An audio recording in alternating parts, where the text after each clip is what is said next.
We invite here in this hall the dear guest of Odessa Film Festival, Denijal Hasanovic. He's a director and screenwriter, and just in 2017 he released his first debut feature film called Catalina. You should watch it, it's really good. And here Denijal with his, how do we call it, a talk, a masterclass? It's called A Scene with Full Progression, Full Run. And so please, a warm round of applause for Denijal.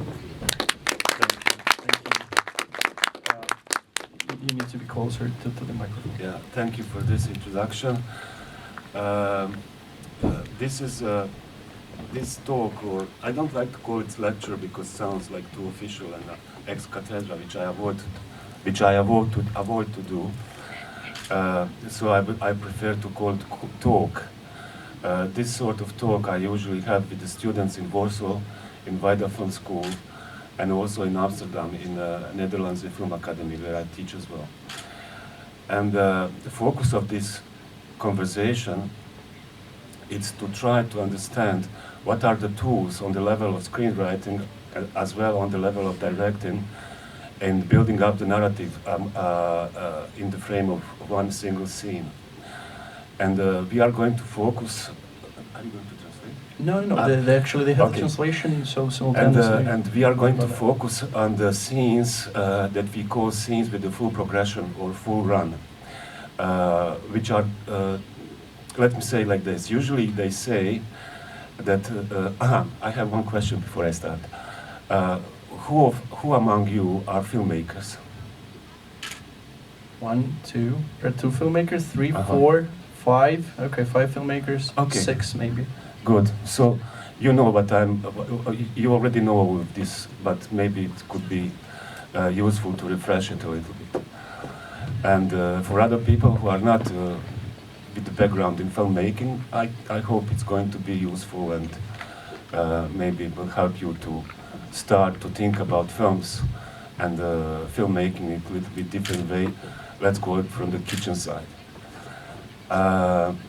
So going back to the scene with the full progression or full run, they usually say that in the script, in the film, a scene should start like latest and end up as the earliest. So we usually cut out the beginning, we cut out the end, and we only focus on what is the most important in the scene. But and that's true. But nevertheless, in each film, we have several scenes that are having beginning, development, culmination, and end. And these scenes, which are in full-length feature film, we have approximately around 8 or 10 such scenes. We call them scenes with a full progression, full run. And in a way, we can say that these kind of scenes, they are short films. And in this way, they contain all the elements that the full film has. And we will talk about this. Переведите мне, пожалуйста, на русский или на Well, украинский. для того, чтобы понять, на каком языке, вам нужно пойти в холл, взять наушники, как у всех, и тогда вы сможете слушать перевод синхронный. And the lady, she didn't know she had to take headphones, so she'll do that. Okay. And actually, we encourage you, if you have any questions or you want to interrupt, or you do not agree with something, or yes, absolutely, you can interrupt the talk and ask anything you want. Especially if you don't agree, that's the most important. Okay. Because if you agree, that's fine, but it's so. Let's go. Let's start from the scratches. And when you talk about the scene, and when you read in different books about filmmaking, about dramaturgy, what is the scene? There are different sort of so-called definition. And all of them are proper and okay. For the sake of this conversation, I would suggest to say that the scene is the smallest fragment of the film that contains the most important and the basic tool of film dramaturgy, which is conflict. what is a conflict? Conflict is not argument. Conflict is not fight. Conflict is not quarrel. Why? Because not every fight, not every argument leads to something. Means not every argument, not every fight has development in terms of dramaturgy. So, in order to have a conflict as a dramaturgical tool, we need to have four dramaturgical tools in terms of film narrative. We need to have main character, we need to have goal of the main character, we need to have stakes, and we need to have antagonist. To put it very simply, somebody wants something, somebody is a main character, wants something or someone, it's a goal. On the principle of life and death, these are stakes, but cannot achieve it because somebody else or something else prevents it. It's an antagonist. Having these four dramaturgical tools in a constellation in which they are situated, we call setup. Is that clear? Only if you have a good setup, you would be in position to tell the story. What makes for a good setup? To have a good setup, you need to have main character and antagonist bound by the terms of necessity. Bound by the terms of necessity. There is no possibility to walk away. They are bound by necessity. Having necessity as a basic between two of them allows you for two things. One is there is no compromise, there is no possibility for a compromise, which means that story would have to go on. That's one thing. And the second one is it allows you for very high emotions, which we as audience always want to have as an offer from the screen. These emotions can be in terms of drama, in terms of comedy, in terms of thriller, horror, whatever, but they have to be there. Otherwise, we as an audience we will not be engaged in the characters, in their struggle, in their destinies, etc., etc.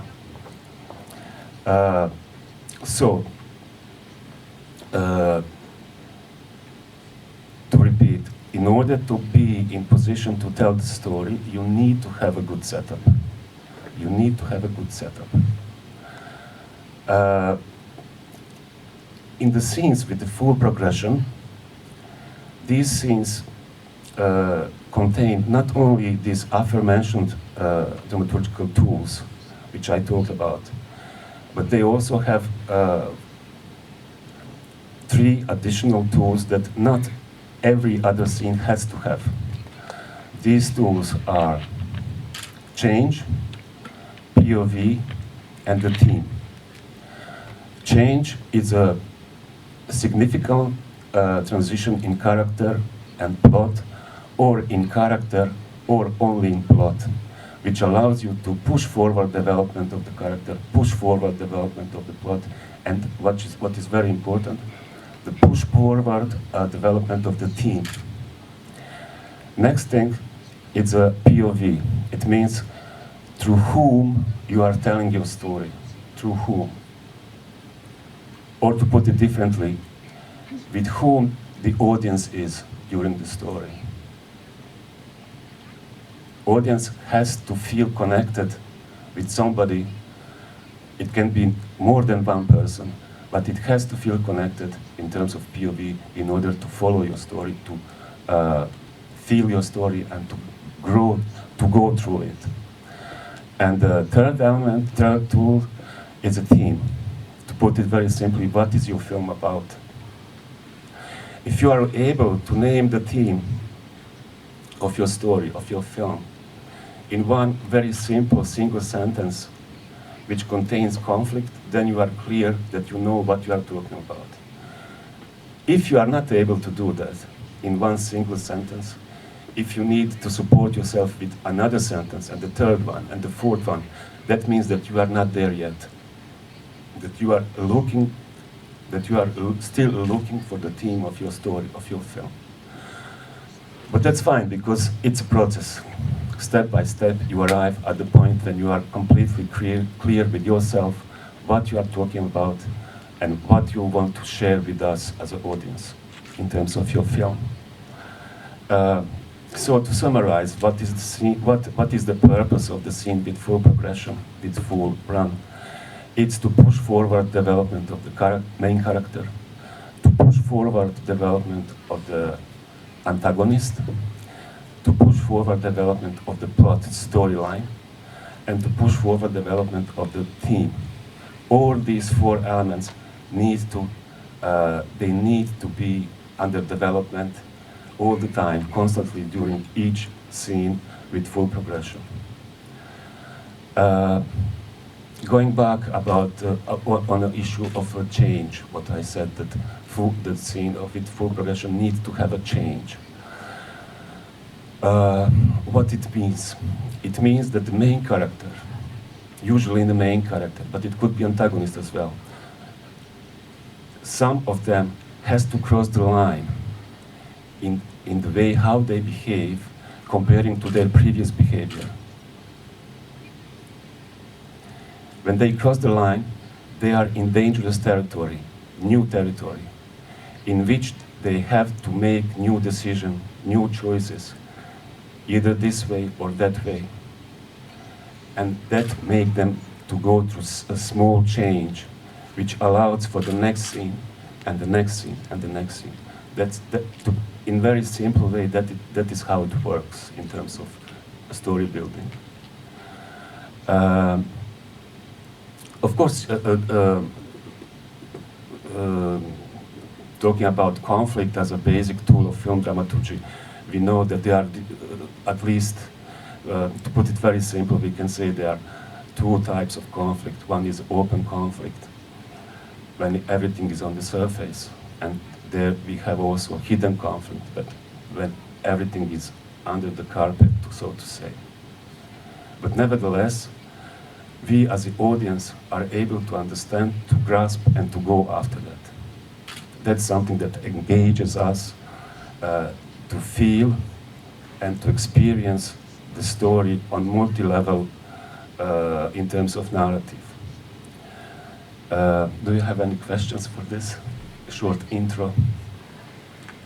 Because after this, I would like to go for the scenes from concrete films, and to see together with you what it means, what I just said in this short, very dry theoretical intro.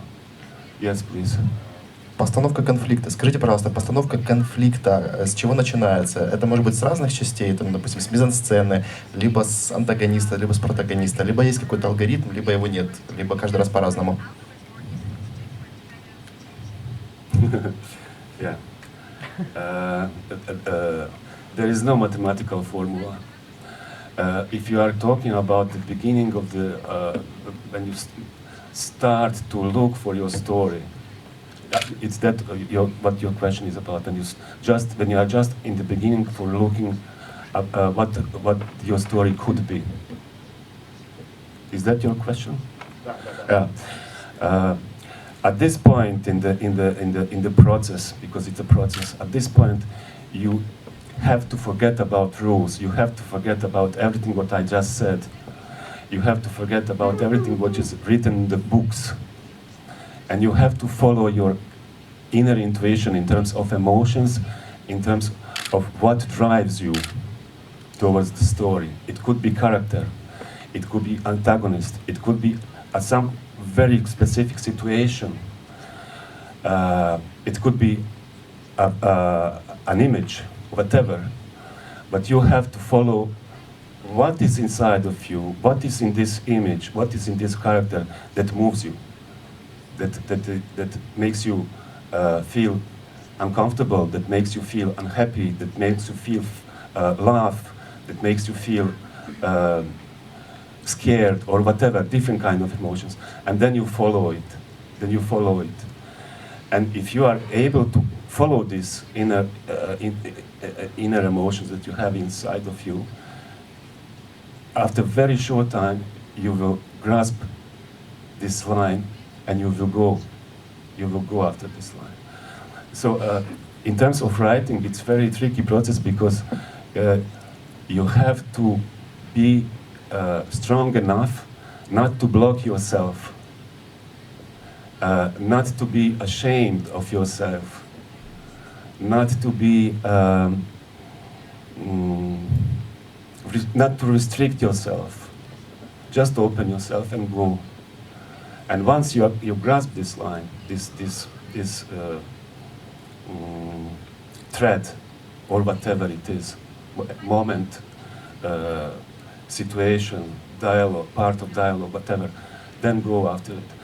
And then, only after that, you should imply the knowledge that you know from the books, the knowledge that you know from watching films, etc.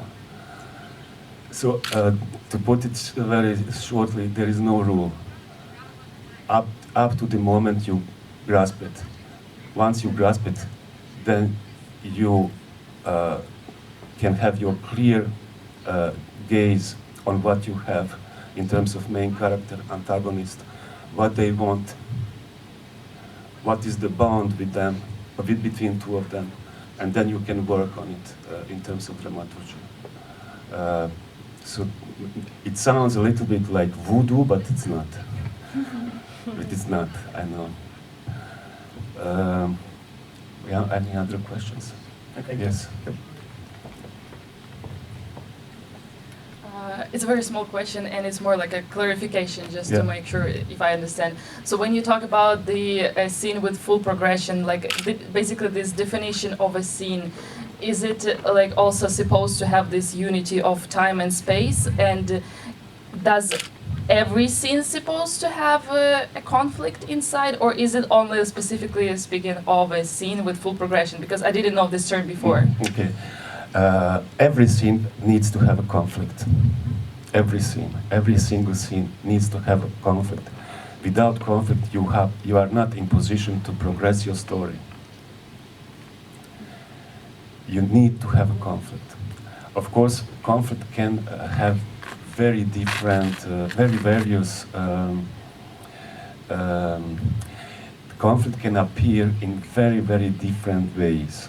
It's not only one way that we build up the conflict.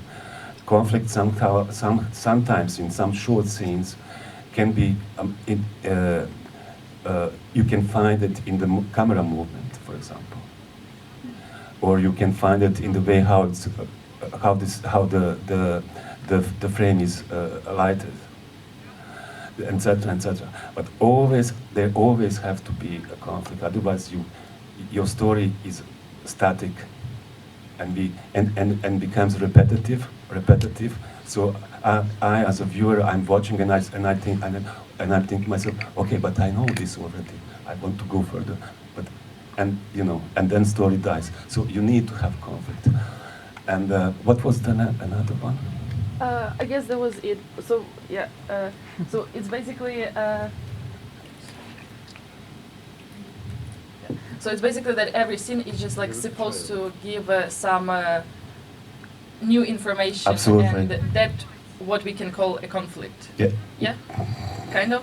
Not like just generally new information, but move the character forward. Yes. Yes. Okay. Yes. So nobody should punch everybody in the face every scene, right? No, Okay. no. Okay. We will see in this first example, for example, we will see, and then we can talk about, because then it's easier to refer. So let's see how this is constructed.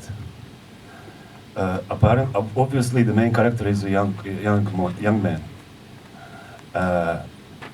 As we can see, he is in some sort of center for delinquent youth. He's meeting his mother and his younger brother, and he has very clear goal. He has something that he wants to achieve during this meeting, and that's it, to make his mother promise him she will not take younger brother with her. That's very clear goal. As we could see during the scene, in order to achieve the goal, he would apply several different tactics, which will make for development of the scene in terms of relationship between two of them and in terms of emotions.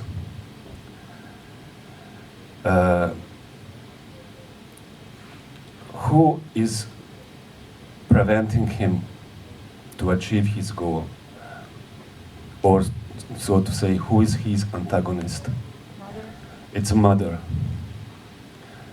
On the first level, it's a mother.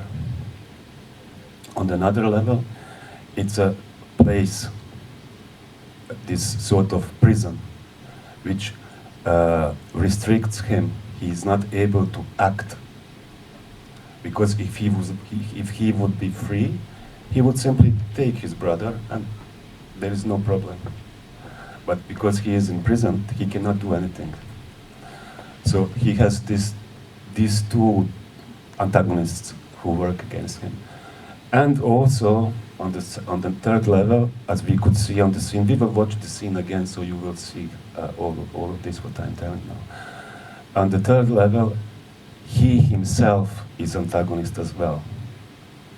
Some very specific character traits that he has are very strong obstacle for him to achieve his goal.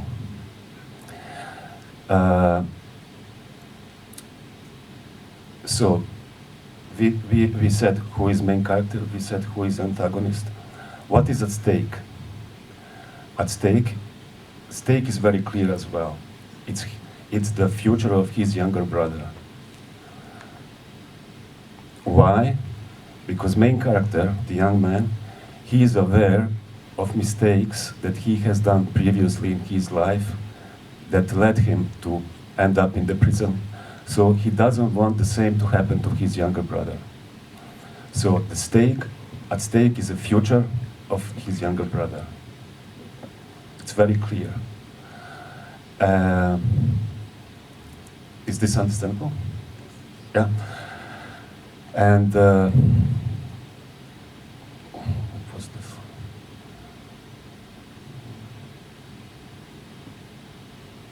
So talking about setup, you could have seen in this example what I meant when I said what you need to have in order to build up a good setup, a setup that allows you to tell the story. What sort of bond is between mother and son? It's a strong bond, very strong. It's based on necessity. They cannot just turn away and leave without paying any costs. That's not possible. So they are bound by necessity, and there is no compromise. There is no possibility to compromise. That is why what makes this scene to be so emotional and so engaging for us as an audience.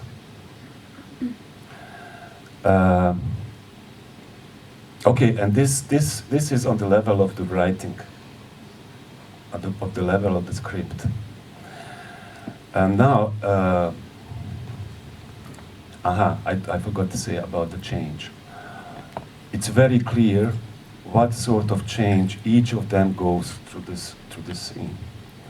They start as a family, as a mother, son, and younger son, and they end up as a very, very strong enemies. It's a huge change. And now, after this, we as an audience, we want to see what will going to happen next between these people. Because the problem is not solved, which is very good and done in a very tricky way. Because after the main character, he didn't make his mother to give him promise. Then he forced his younger brother to promise him that he's not going to live with his mother, with the mother, which is very ironic because it tells us that the main character has won, he has achieved his goal, but in real he lost because the young boy, the child, the kid, he's not deciding about anything. He cannot decide if he's going to go with the mother or not. So it's futile. His win, the win of the main character, it's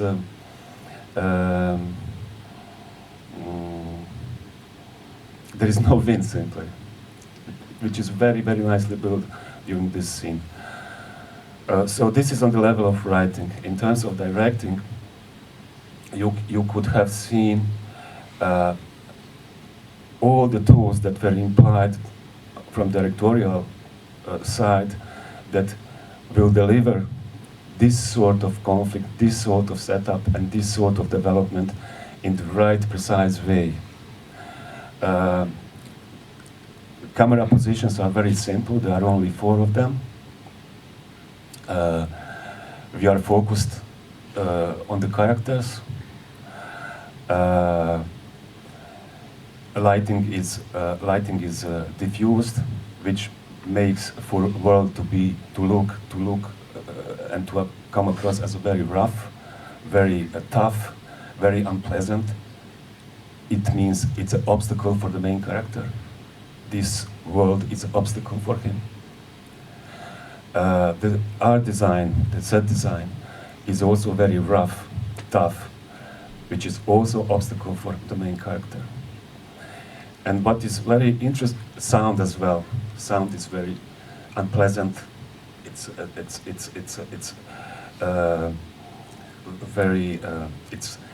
not realistic sound. It looks like it could be realistic, but it's not, because it's pushed a little bit over the top from realism, which makes this subconscious. Subconsciously makes audience to feel uncomfortable, and at the same time to connect emotionally with the main character, with the young man. This is not something that viewers are going to think about during watching the film. It's something that works subconsciously, which is our job to do, to lead the audience in the direction our story needs, in a subtle and subtle way, without forcing them, because nobody wants to be forced. Any questions? So the setup. How could we define the setup of this scene?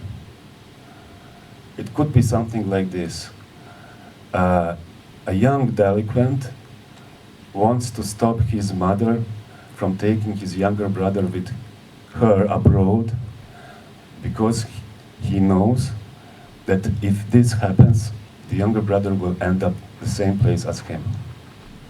That's the setup. It's very clear.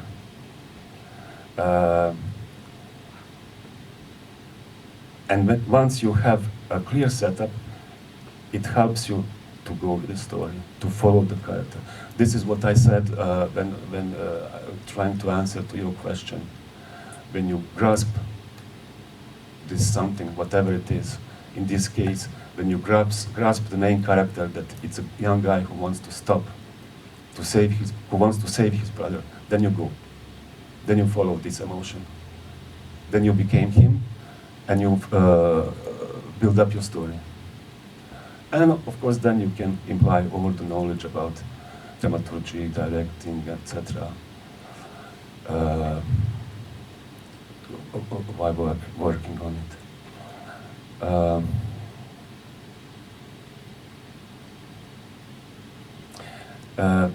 Going back to your question, does every scene needs to have a conflict? Yes, it does. And before this main scene starts, you have a very short scene with the main character from profile.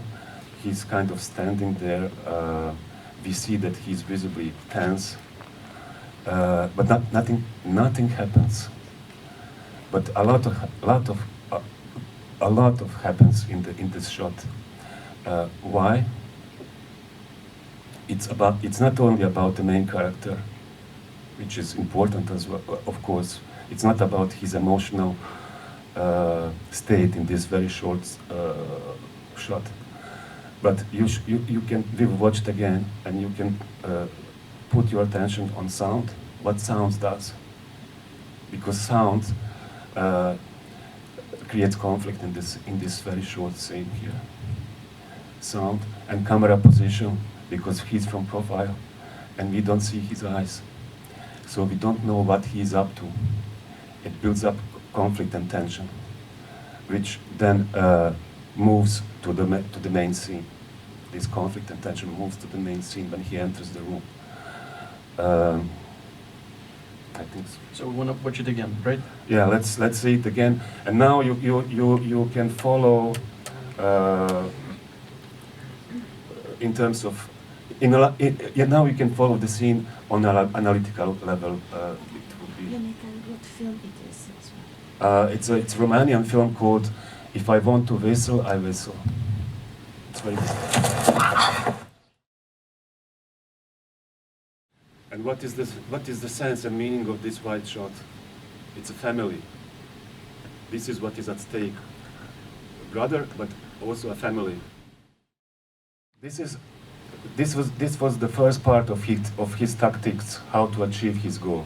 It's to convince his mother that she should not take the boy. Simply, rationally to convince her, to ask her. It fails. It doesn't work. He doesn't achieve his goal. Now, the scene shifts into another tactics from his side, how to achieve the goal. What was the POV of the scene, in the scene? With who was the audience? The audience was all the time. The audience was with the main character, with the young man. That's very clear.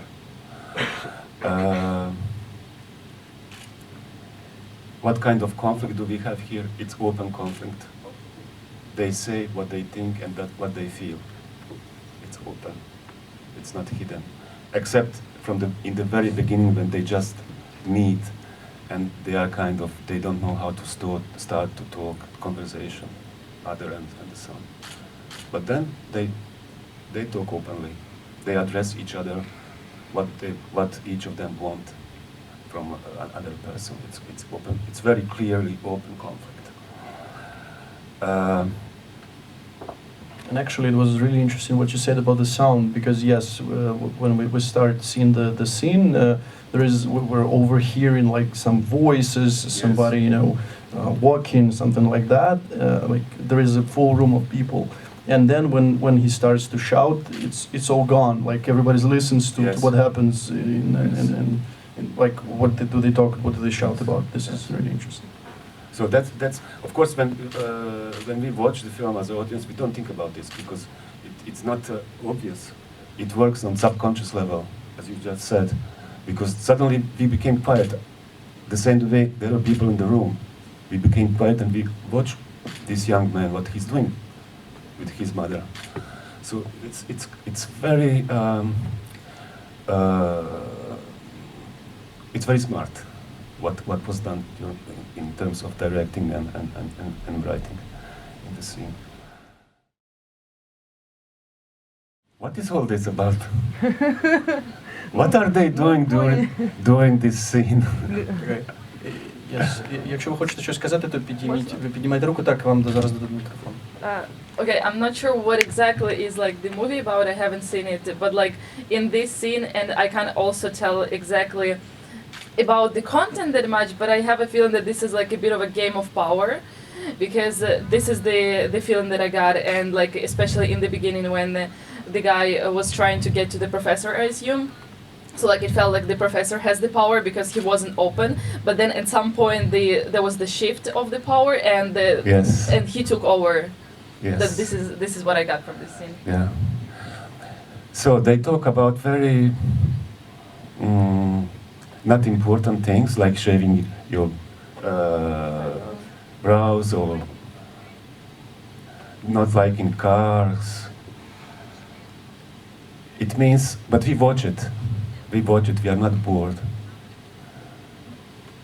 So it means that something is happening between the words, between the dialogues, that is keeping our attention. To put it differently, in this scene we are dealing with hidden conflict.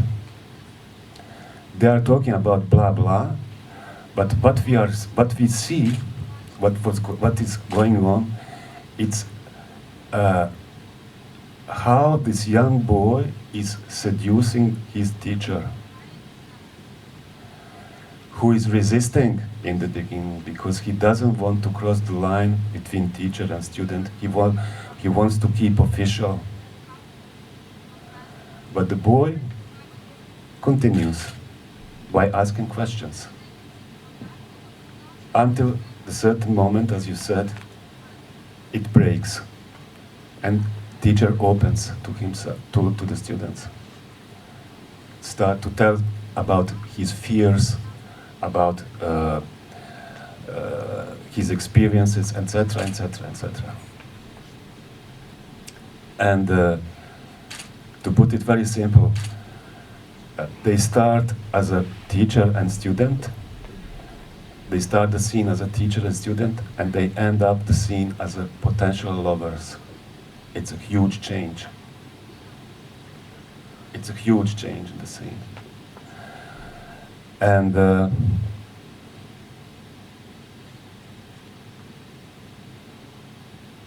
so, to go back to the basics, the main character, maybe it doesn't come across from the scene, but those who know the film, they know that the main character is Professor.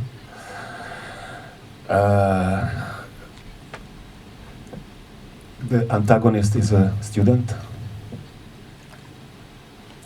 The main character is Professor. His goal is to keep official relationship with the student. That's his goal. Antagonist is a student.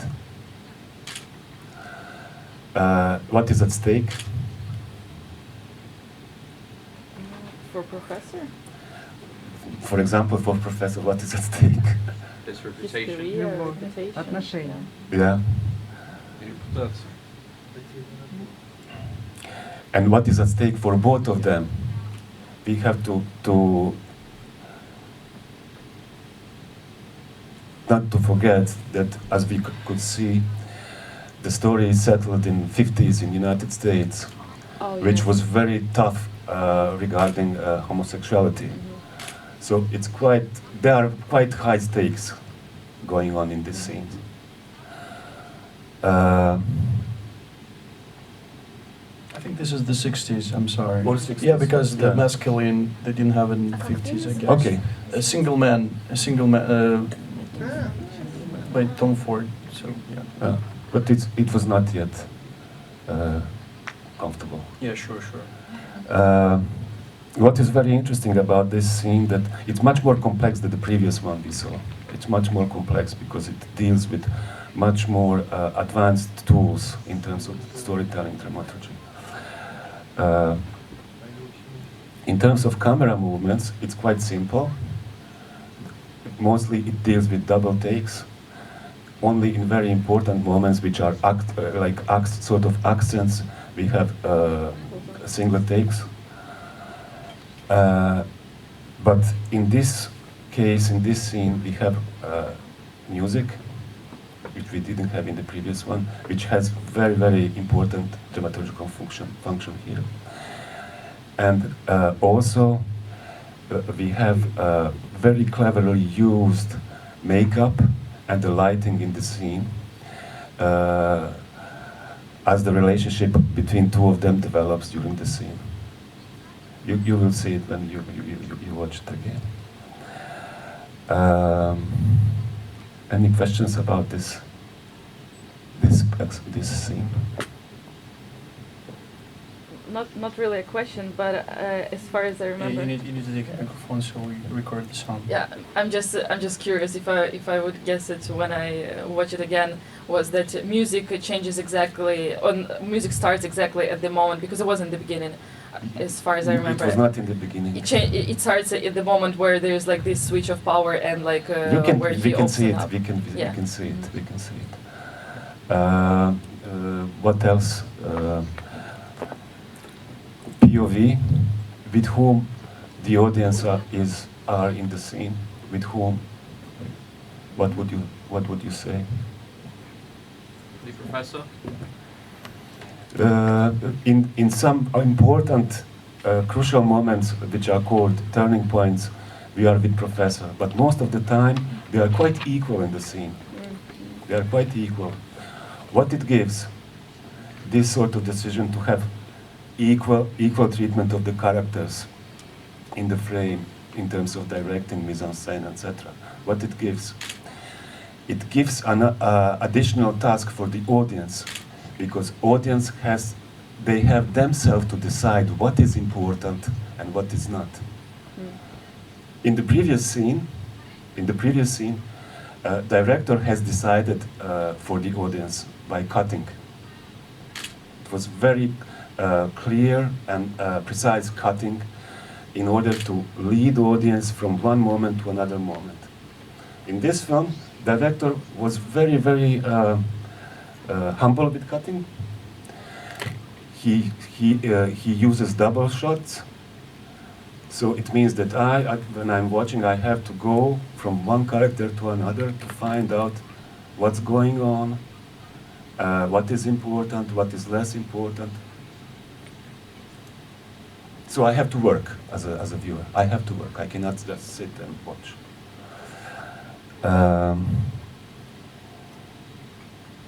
What else? Okay, we can watch it again. And going back to the issue of setup, which I mentioned in the beginning of this conversation.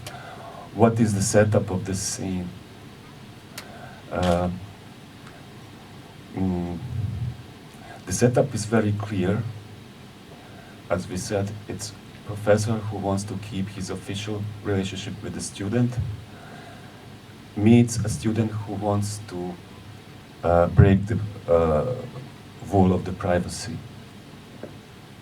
And what is necessity that on which they are bound together? What is the necessity? Necessity is that Выжить в обществе.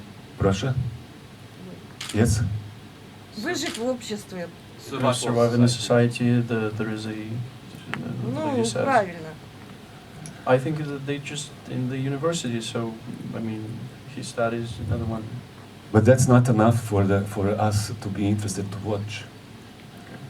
Necessity comes from the young boy who obviously fancies the professor. He's kind of in love with the professor. And during the scene, we can experience how, through the eyes of professor, how he starts to look at the boy, not as a student, but as a human being who is maybe worth of emotions. That's necessity. Love, simply, to put very simply, love.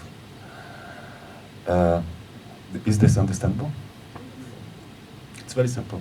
It's about the scene, about seduction, and falling in love. You say this to actors, and they know everything. They don't ask any additional questions, because everything is clear. To the professor, you don't want to break the line between privacy and profession. You say this to the old actor, and to the young actor you say, you have to seduce him. And they go. And they are happy with these goals because they are very clear. What sort of clothes has a professor and what sort of clothes has a student? What is material? Professor has quite what? Like sharp lines. Sharp lines. It's tough material, kind of like protective. How to say? Like in the Middle Ages, you had this metal.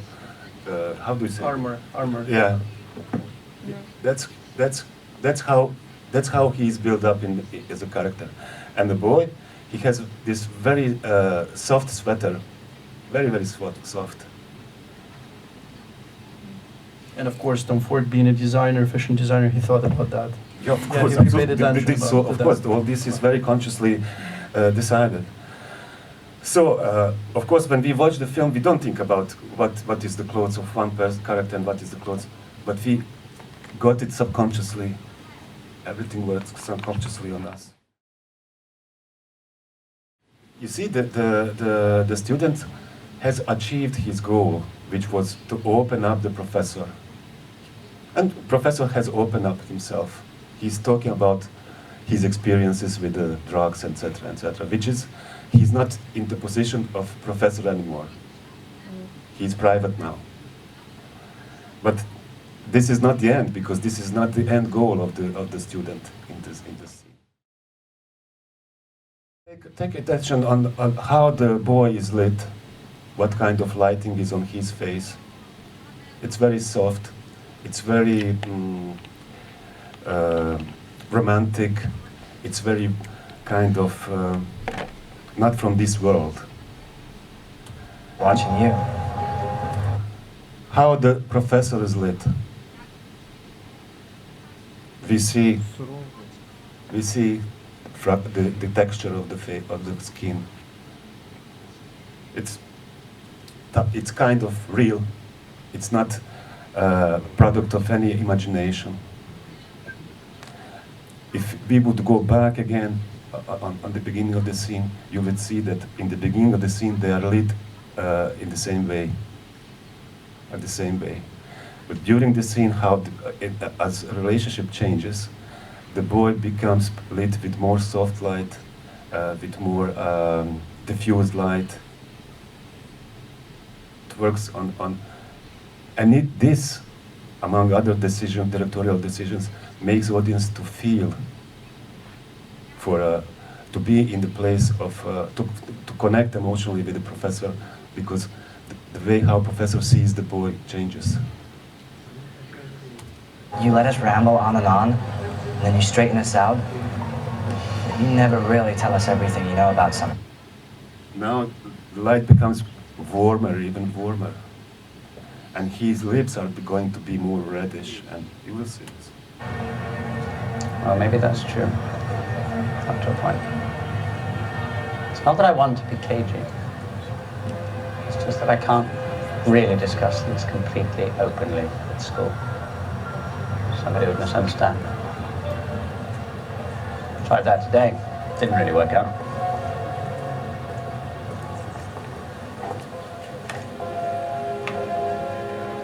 What was it you wanted to get, sir? Nothing. I was on my way to the dean's office. I mean, you walked all the way down here just to talk to me? Why not? Well, I think you deserve something for that, sir. Sir, take your pick. It's on me. Thank you. So going back to this issue of lighting and sound, what is the dramaturgical function of the lighting and the sound of the scene? Is it to help the main character, the professor, to achieve his goal, or is it to make it more difficult?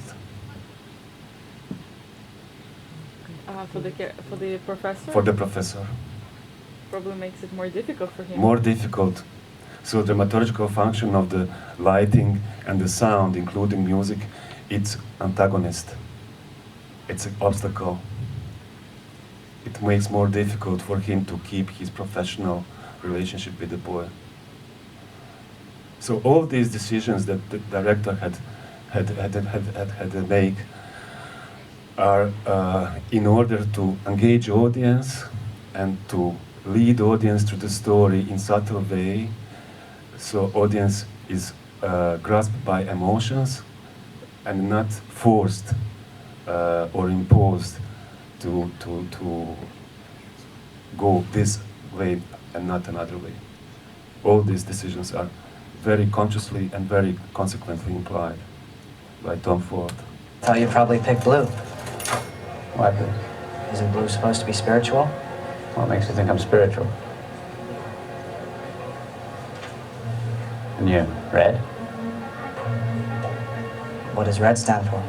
Oh, a lot of things. Rage, lust. No kidding. So you can see that they started like this, professor was here, student was here, and now, in this moment, it's like this. Student is up, professor is down.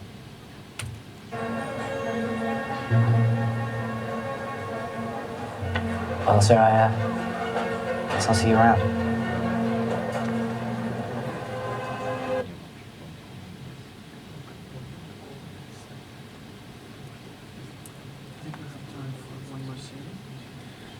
Maybe,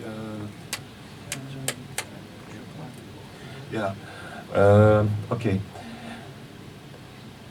I would like to say a few words about the international training program that we are having in Warsaw and Vida School, which is a training program for directors, and it's only a training program for directors in whole Europe. And this program is called ECRAN, and we have 3 sessions. Each session is like, I think, 9 days or something like that. And during these sessions, participants work simultaneously on their scripts, because they apply the concrete project of feature film. And at the same time, they are shooting the scenes from their scripts, looking for the right way how to tell the story, looking for the tone, looking for the visual style, etc., etc. And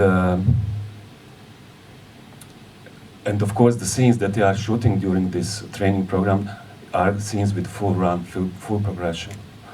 And maybe I would like to end this conversation that we watch a scene that was shot during the training program in Warsaw, and then we can watch the scene, the same scene, or almost the same scene, who was in the feature film that was made later on, and that has won the prize for the debut film in Berlinale 2017. It's called Summer 1993, and no, not this one. First, let's watch this one. First, we will watch the scene that was shot during the training program.